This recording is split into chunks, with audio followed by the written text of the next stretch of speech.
Welcome to The Explainer. Today, we're going to dive into a kind of unofficial human record book.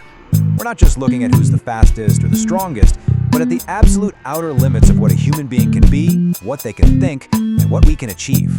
So let's kick things off with a number that just stretches the very definition of what's physically possible. Okay, let's start with a number that feels almost mythological. 8 feet, 11.1 inches. That was the incredible height of Robert Pershing Wadlow, the tallest man in recorded history. He was born back in 1918 in Illinois, and he just kept growing. I mean, at his peak, a basketball net would have been below his eye level.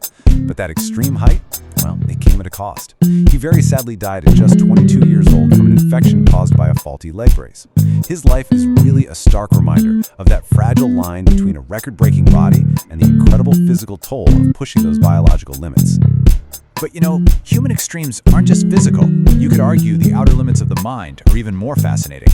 So how do we even begin to quantify something like genius? Is it just a number, a specific skill?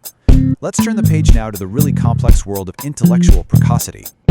So when we talk about intellectual extremes, it's not just one big category. Researchers have actually identified some pretty distinct types.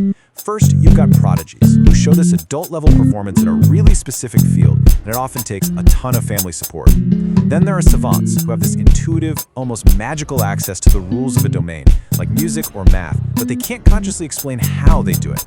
And then you have kids with extraordinarily high IQs, who just display advanced abstract reasoning across the board. And speaking of high IQs, get this number, over 200. This was the estimated IQ of a woman named Edith Stern.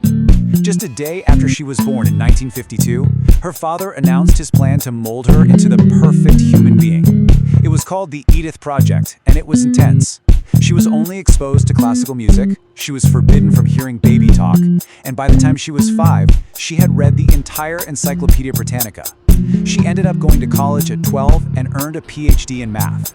It's a testament to an extreme intellectual experiment for sure, but it also raises some really profound questions about the cost of that kind of manufactured genius. Now, here's another number for you, 160. This was the estimated IQ of the theoretical physicist Stephen Hawking. And while he was, without a doubt, a genius who fundamentally changed how we see the universe, Hawking himself had a very different take on how important these scores actually are.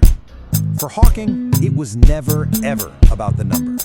The real measure of intelligence wasn't some score you could just boast about. It was about the application of that intelligence.